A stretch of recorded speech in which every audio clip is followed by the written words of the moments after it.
Hey everybody, what is going on? Hexlex here. I got another Master Duel video for you, coming at you with Mitsurugi, Fiendsmith, Snake Eye. I'm starting with the replay and not the combo lines, because actually I found the lines and kind of the inspiration for this build that I have here. I found that on YouTube from a channel called YGO. It's only got like 13 subscribers at this time, but has made a couple pretty awesome Master Duel videos, including one highlighting the combo lines for Mitsurugi, Fiendsmith, Snake Eye. They show off the lines better than I think I could, so I'm going to link that in the description below. Check out that video if you want to see the combos in their entirety. But I'm going to start with a line where we're going to start off with Fiendsmith plays here. My Lacrima the Crimson Tears will get hit by this opponent's Ash Blossom. However, we have the Fiendsmith tracked, so we can simply go into a follow-up here. We're going first against Ryzeal, by the way. But, yeah, I was very eager to try out a deck like this. Any amount of Snake Eye with Mitsurugi. It's only fitting that the snakes are so good with the snakes. But really what it is, of course, that you can use your level 4 Mitsurugi bodies to go into Infernal Flame Banshee, and then that can add Poplar, which can go into OSS, and of course that is full Snake Eye combo. Actually, all of the engines can bridge into each other, so it doesn't matter if you open Mitsurugi or Fiendsmith or Snake Eye, you can cycle through all of them, except I think there are some lines where if you start with Fiendsmith, you can't access Mitsurugi. I think it's something like that. I don't remember exactly.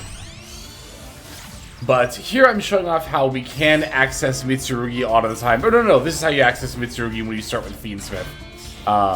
Is you go into Chorozo and Lina. That's right, you have to be playing these in order to be able to go into King of the Pharaoh Lips.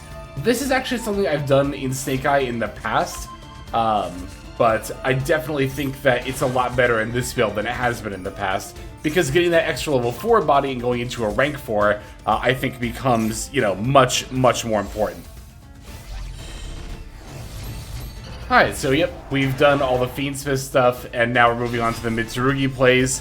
We don't get to actually end on really any of the Fiendsmith cards. I guess that's really the trade-off for this particular part of the combo line. Like, Fiendsmith does lead into Mitsurugi stuff, but you don't actually get to really end on Fiendsmith stuff. I think I actually could have. Well, I could have with this hand if I didn't get hit with the Ash Blossom, because I would have had the extra light Fiend body, but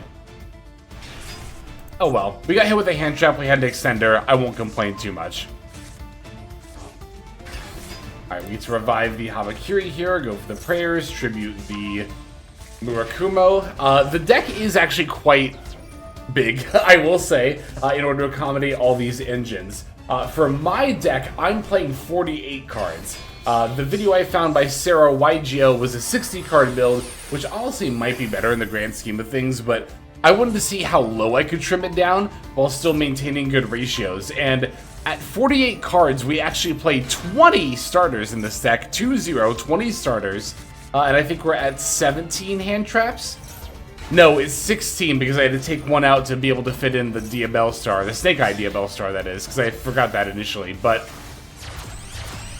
yeah, at those numbers, if you plug those into the Yu-Gi-Oh! Probability calculator, even at 48 cards, we actually still have an 85% chance of opening with both a starter and a hand trap in our opening hand. So 48 is a lot. I mean, that's obviously a lot more than 40, but really it comes down to ratios, right, and statistics. And as long as you're having a good percent chance to still open what you need to, kind of doesn't matter how many cards you play in your deck in that respect. Now, of course, the closer you are to 40, the easier it is to stay consistent, but when you have as many engines as we do here, you know, really with Mitsurugi, staying at 40 can be quite difficult.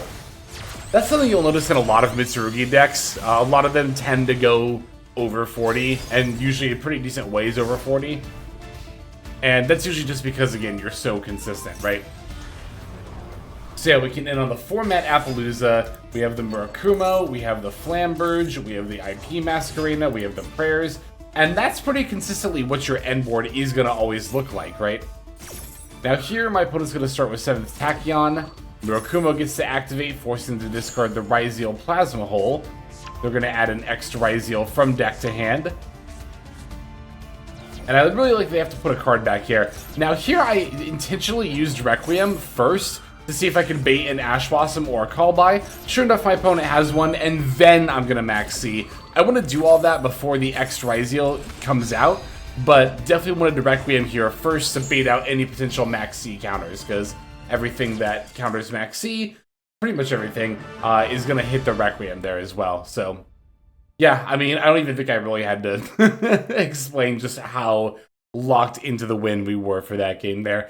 Even if my opponent had gone special X Ryzeal, send aggregator, and done, well, they would have had to have done Chainlink 1 aggregator, Chainlink 2 X Ryzeal if they wanted to successfully aggregator the Appaloosa.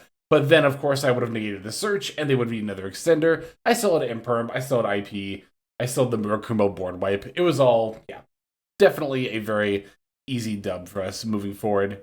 But yeah, that's just one example of how this deck can play. Let me show you another here. Okay, let's see some going second gameplay. How about a going second game against Maliss? Yeah, so as far as Mitsurugi builds go, I don't know. I think this one might have potential to be up there. It might be better than some people realize. Because here's the thing, right? I think that this particular iteration of deck, like this kind of Mitsurugi Snake Eye deck, is one that hasn't really had an opportunity to shine much in either TCG or OCG. Because think about it, OCG just got Mitsurugi pretty much at the same time Master Duel did. And, you know, TCG has kind of had their hits all over the place, but namely, neither format has Appaloosa. And this deck can spit out a 4-material Appaloosa like it's nothing. It's so incredibly easy. So, anyway, talking more about this game specifically here. So we're going second, and our opening hand definitely doesn't look super ideal as far as like making plays, but we do, of course, definitely still have a lot of opportunities to disrupt our opponent. I decided to hedge with the Imperm on the Dormouse, but I figured my opponent would probably have an extender. So I say a hedge because ideally I do want Foolish to get me at least one draw to try to find some amount of plays on my turn. And Night Sword Serpent is not it. Droll Knockbird. As soon as that hit the field, I was like, alright, I don't need to worry about trying to get more draws anymore. I'm just going to drop a nib right now. Like, if my opponent hadn't Joeled me, I might have actually considered letting them go into a Link 3 and keep playing until basically I drew a starter, right? Now here, with the nib, I can normal summon my Night Sword Serpent and go into Moon. Really, any two bodies can also get you full combo, on top of opening, you know, any of your starters for any of your engine. But with the two back row, I felt like I was kind of playing with fire a little bit here as far as like actually getting something to resolve. And sure enough, my opponent is going to flip up an Imperm on my Lacrima the Crimson Tears. But we're still in a really good spot, all things considered. My opponent's in top deck mode. I've got an Ash Blossom. Granted, my opponent is on Maliss, so unless they top deck like a Lure or something, Ash Blossom might not do a ton here. They actually rip a Maliss P White Rabbit, which lets them set the GWC, which they can then flip up to banish White Rabbit and then resurrect Dormouse, getting them even more bodies. Was really hoping they would go for a TB11 or an MTP here, but no. The GWC to dodge Ash Blossom was pretty good on my opponent's part, but after linking off all three of their bodies there, they're going to go into Red Ransom. Remember, due to the way my opponent played on their last turn, they've already used Link Decoder and Splash Rage, so they kind of have to go into Red Ransom this way, but here I can just throw out the Ash Blossom on the Red Ransom to stop them from searching Maliss and Underground, and that'll effectively stop their combo line from here. So, opponent's going to battle over the Lacrima, but what this will allow me to do is then activate the Lacrima Graveyard effect, which will kind of force my opponent to use their Dominus Impulse here. At this point, I'm really just looking to top deck plays. Even if I don't, though, I can always set the Kusanagi and pass and just kind of hope my opponent doesn't top anything. But we found Wanted, so we are all set. Wanted, of course, is going to search the Diabellstar here. Diabellstar can pitch the Snake Eye Diabellstar to special summon, setting the OSS. And if I need to get an extra body at any point during this line, I can just normal summon my Kusanagi and go for that. But my opponent's just going to concede right here anyway. So yeah, that's a pretty good example of a game where, like, we had the hand traps going second, but we didn't have the starter. Which in 48 cards, you might think, like, that can happen quite a bit. But again, we're playing 20 starters, so it really doesn't happen any more often than any other deck, really. Even with 48 cards, again, if I'm doing my math right, at 20 starters, you still have a 94% chance to open at least one starter. So all things considered, that's a pretty rare kind of hand that we got there. But let's see some more gameplay here. Alright, so this will be a short kind of game, just to kind of really demonstrate more pivoting between engines. A short replay because it's only going to be one turn, up against Voiceless Voice here. But I mean, hands like these are super common. Like I said, you've got an 85% chance to open at least one starter plus one hand trap, and if you open two of either, you're really looking good. Honestly, it kind of doesn't even matter if you're going first or second. If you open two of either starters or hand traps, and at least one of the other, like, you're pretty much golden no matter what. So here we have Diabell Star and Prayers. I'm going to lead with the Prayers here, grabbing the Aramasa, since I don't really have a good normal summon anyway. We're going to get hit with the Droll and Lockbird. Thankfully, we've got the Crossout Designator here, so we're all set. Although I'm thinking, even if I didn't have Crossout Designator, I could still, like, normal summon Aramasa and special Diabell Star, and maybe try to go for a Flamberge or something with the OSS for Ash. I don't know, but I don't think that would have been worth it in the grand scheme of things. It wouldn't have been able to link climb enough bodies, I don't think, to really super matter here. Yeah, you know, Habakiri for the Saji, going for the Mitsurugi Ritual, which of course will send the Night Sword Serpent Kusanagi for the Murakumo. Kusanagi and the Night Sword Serpent are both going to activate. Commenter pointed out recently, and I think this is really good sound advice, is that when you're doing Night Sword Serpent and Kusanagi, you really should have Kusanagi be Chainlink 1 and Night Sword Serpent Chainlink 2. People are starting to play Ghost Spell to counter Mitsurugi, particularly the Kusanagi adding back the Ritual. So make sure that you are doing Chainlink 1 Kusanagi, Chainlink 2 Night Sword Serpent. Sorry I don't remember the username, but shout out to the commenter who suggested that. Alright, so now we can use Ritual to summon out the Murakumo, or sorry, the Habakiri from deck. Yeah, because we have Murakumo in our hand, so we summoned that from hand and then Habakiri from deck. And then I wanted to point out here that I decided to go into Moon of the Closed Heaven and do Fiendsmith stuff first, because I could summon Lackmore the Crimson Tears and then overlay that with the Aramasa in order to make Banshee for Poplar. Plus I also have the Diabell Star in hand. However, even if I didn't have Diabell Star in hand, you really could do it in any order, right? Like, I linked off the Night Sword Serpent with the Habakiri, right? But I could have easily overlaid the Night Sword Serpent with the Aramasa for Banshee to add Poplar, then done Banshee plus Habakiri in order to link into the Moon of Closed Heaven, right? That's one of the cool things about this deck in particular, is that between all these engines, there's just so many different ways that you can pivot between them.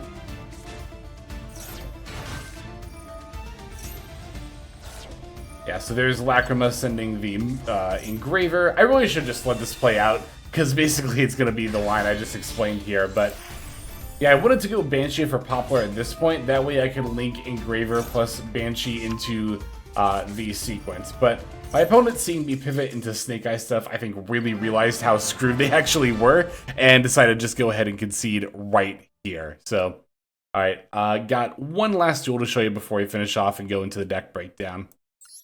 And this last game is going to be a going second duel against Ryzeal. So let's not waste any more time and dive right on into it here.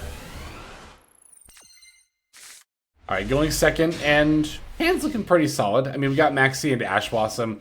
Can never complain about opening both of those going second. And on top of that, we have plays as well with the Aramasa here. Decided to Ash Blossom the Ice Ryzeal here, rather than throw out Maxi right away, just in case there was enough to completely stop them from making plays, and thankfully it actually was here, so that's pretty cool. Now I decided to normal summon Saji here. That looks really weird, but I really do want the spell, I think, more than the monster search here, because I already have the Murakumo in hand. Either way, my opponent's got a Veiler, so can't really do much about that. And neither monster can battle over the Ice Ryzeal, which is unfortunate here. Got a Maxi as they go to Xyz Summon, but my opponent's not really intimidated. They're going to go for a Duo Drive here. And I thought this was rather curious. They detach in order to add Cross and Plasma Hole, activate Cross, and then set Plasma Hole. I kind of understand what they were doing, I guess, under Maxi. Like, the idea is that they would use Plasma Hole to pop one of my cards and then attach on my turn, and then that way they will have material to use Cross to negate a monster effect. It's kind of a way to set up a pseudo detonator without giving me any more draws. But I don't know. I think it's debatable. I think it's fine what they did though, but I think they maybe could have, maybe they should have gone straight into detonator. I don't know. But then they wouldn't have cross set up, but they also have imperm, so I don't know. I kind of see what they were going for, I think though. And I don't fully disagree with it. I'll use prayers to dodge the imperm here, but I didn't super need to. I mean, there's nothing wrong with having the extra body though either way. Alright, gonna go for a Saji effect again, this time successfully searching the ritual. But the opponent's gonna hit it with a Solemn Judgment. Which was not expecting, but it's gonna have to be fine. Alright, here we're gonna go for the Habakiri effect, and they're actually gonna flip up the Plasma Hole. And I'm thinking, I don't know. Maybe I should have just activated the OSS first. Because then... Yeah, because then I could have tributed, summoned Snake Eye Ash, Ash would have activated, they would have chained, pop, negate. Then I could have activated Habakiri. And what, had a body, but like, I don't know. I would have been able to do a lot with it because my ritual is in the graveyard here, right? Oh, but then that would have let me... Yeah, but I already tried to ritual summon from hand. I would have had to have summoned a Habakiri from deck. Yeah, I don't think that would have worked out, even if I'd done it the other way. I should have used OSS first, I think. Like, I should have remembered they had the Plasma Hole face down and thought about that in conjunction with the cross, but I think I would have been a loss for me either way. Alright, there's our duels. Let me show you my version of the build here. Okay, so here's my build. Like I mentioned, it's 48 cards, which is a lot. But with the 20 starters that we're playing, as well as the, I think it's either 16 or 17 hand traps. I think it's actually 21 starters, because I'm pretty sure when I was counting starters, I forgot to count Aramasa. We could just count actually both right now. For starters, we have Ash, Poplar, so that's 1, 2. O'Lurry counts as well, so that's 3. 3, 4, 5, 6, 7, 8, 9, 10, 11, 12, 13, 14, 15. I'll count OSS because with any hand trap you'd go off, so 16, 17, 18, 19, 20, 21. Yeah, so but if you don't want to count OSS and or Aramasa, if you want to leave one of those out, then it's 20. For hand traps, we've got 1, 2, 3, 4, 5, 6, 7, 8, 9, 10, 11, 12, 13, 14, 15, 16. Okay, so yeah. But that still gives you ratios to open, again, a starter plus one hand trap in roughly 85% of hands, which is pretty solid. For the extra deck, if you wanted more room there, in theory, you could drop Lina and Chirozzo, but that does stop you from being able to pivot into Mitsurugi from Fiendsmith, I think. I don't think there's really any other clean way to do that. Again, check out Sarah YGO's video linked in the description. They've got a 60-card build, which I think has 26 starters, all things considered, which is an insane amount to consider that even the 60-card deck, almost half your deck is starters. That's actually ridiculous. And they show off the lines as well in great detail, so definitely support that video and support the channel there. I'll go ahead and check them out. But yeah, I had a ton of fun playing this. Always fun to play Snake Eye. It's one of my favorite decks in Yu-Gi-Oh! And this was a very, very interesting way to go about it. Definitely let me know what you think, though, in the comments below. And also, like I said, make sure to comment on Sarah YGO's video if you like the build and let them know as well. They're the ones who cooked it up, and I'm just presenting my version of what they have already provided. So that'll do it for now. Let us move on to our outro. Hey everybody, Hexlex here. Thank you so very much for watching all the way to the very end of the video, which by the way is one of the best ways to support the channel. Speaking of supporting the channel, take a look at the names on screen. These are folks who have been so generous as to either join as a YouTube member or subscribe over on patreon.com/Hexlex to support. There's also perks for doing so.